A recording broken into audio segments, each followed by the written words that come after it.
informasi. Skripsi orang itu harus bisa dibuka. Tapi tetap meyakini ijazah Jokowi palsu ya, Pak? Artinya keraguan terhadap ijazah itu dan juga ada hal yang tidak pantas terhadap itu. Dan tadi yang jelas di skripsinya itu memang ada hal yang perlu dipertanyakan. Tidak ada tanda tangan, tidak ada nama yang harusnya ada. Dan ada hal lain termasuk font yang dipermasalahkan kemarin oleh Dr. Nggak bisa. Gitu ya. Nggak bisa. Kejanggalan skripsi itu tadi, itu indikasi buat seorang pakar matematika master. Ya, indikasinya memang itu hal yang tidak benar. Tidak boleh skripsi kalau tidak lengkap. Ya gitu. Kalau kemudian UGM menerima kami hanya menerima seperti ini. Loh, kalau kamu menerima seperti itu kok disahkan? Kok diserahkan? Alasannya adalah wisuda dulu baru skripsinya diserahkan. Itu kan agak aneh juga gitu loh. Tapi sudah konfirm yang mereka mengatakan wisuda dulu baru skripsi diserahkan. Ya tadi gini, skripsinya itu diserahkan setelah semua syarat itu dipenuhi. Ya, oke ya. Ya ini. Tambah. Gini. Soal kemandirian UGM tadi. Ya. Jadi sebetulnya gini, kami itu, saya tadi bersama teman-teman itu mengajak UGM itu untuk bersikap netral. Sama-sama kita pejuang. Jadi UGM itu jangan menjadi tameng siapapun. Jangan menjadi bemper siapapun. Jadi UGM itu harus juga melihat bahwa kita ini para peneliti itu ingin menjaga marwah UGM dan menjaga marwah Indonesia. Ya, atas hal-hal yang ditanyakan oleh rakyat. Nah, tadi cuma sayangnya ya, mungkin Pak Roy udah sampaikan bahwa kita pada saat pertemuan itu tidak diberikan data apapun yang seharusnya kita butuhkan. Karena kita nanti bisa menjadi kepanjangan mulut dari UGM. Bahwa UGM memberikan kepada kami dokumen-dokumen definitif. Dan itu hampir deadlock. Sampai terakhir, akhirnya skripsinya dikeluarkan. Nah, alhamdulillahnya kami dapat data baru. Pak Roy dan Pak Rismon sebagai ahli digital forensik dapat data baru. Ya, itu. Nah, jadi intinya adalah untuk dari sisi saya sendiri, saya menekankan Bu Rektor diam saja. Pak Dekan diam saja. Daripada memberikan informasi yang malah menyesatkan. Daripada tidak mau membuka hal-hal yang justru dibutuhkan rakyat. Kalau memang tidak punya data atau tidak punya pernyataan yang valid, yang mendukung kepada rakyat untuk kita semua mendapatkan informasi dan kebenaran, lebih baik UGM diam saja.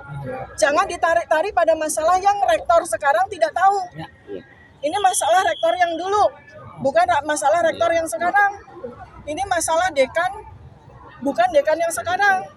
Malah jadi blunder seperti yang selama ini disampaikan oleh UGM, oleh Humas UGM, ya, seperti yang foto-foto yang ternyata tidak tepat, kemudian informasi tentang fotokopi yang ternyata tidak tepat, malah jadi blunder gitu. Jadi saya mendorong UGM harusnya merangkul kami, bukan berlawanan dengan kami. Kami ini para peneliti lulusan UGM semua yang punya kredibilitas tinggi.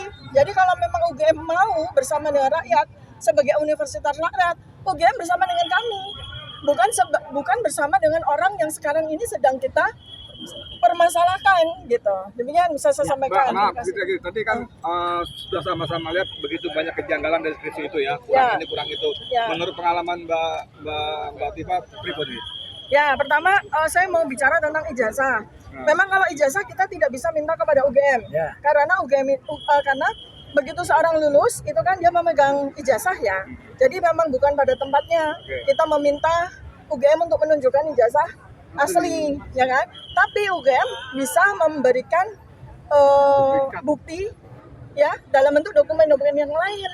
Misalnya transkrip nilai, kemudian KHS dan sebagainya memang ya itu semua dokumen-dokumen yang bisa diberikan oleh UGM dan itu tidak kami dapatkan tadi. Mengenai skripsi juga, skripsi itu menurut saya tadi sudah dengan mata kepala sendiri saya melihat skripsinya seseorang bernama Joko Widodo ya.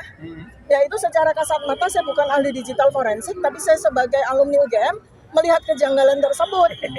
Karena secara lazim kami semua alumni UGM itu kami mendapatkan kewajiban untuk skripsi kami itu ada lembar pengesahan ya yang berisikan tidak cuma nama pembimbing skripsi atau penguji utama, tapi juga dosen-dosen penguji yang lain. Dan kami mendapatkan bukti dari satu skripsi yang lulus pada tahun yang sama diklaim tahun yang sama dengan Jokowi. ya sama-sama tahun. Nah di situ di skripsi yang itu ada nama-nama dari dosen penguji yang lain seperti lazimnya di UGM. Nah ini kan udah sebuah keanehan tersendiri. Dengan ketikan apa dengan print? Nah, Yang kalau- pengesahannya, yang pembanding tadi. Kalau saya secara kasat mata ya ini mungkin diuji forensik bahwa itu semua dari depan ke belakang itu semua ketikan semua. Sama, kecuali punya Jokowi ya, beda Ya tulisannya. ketikan pakai huruf yang bagus ya. Ya. Tapi itu ketikan, bukan cetakan. Dan hurufnya juga bukan Times New Roman. Itu nanti mungkin Pembuktian selanjutnya itu akan ke Solo itu mendatangi kediaman Pak Jokowi atau seperti apa itu? Ya. ya, karena kalau kita mau lihat melihat apa namanya ijazah, ya kita minta sama yang bersangkutan. Satu-satunya cara ya kita ke kediaman beliau. Ayo kita sambil jalan, maaf. Yuk. Kita sambil jalan. Mas. Ada palang.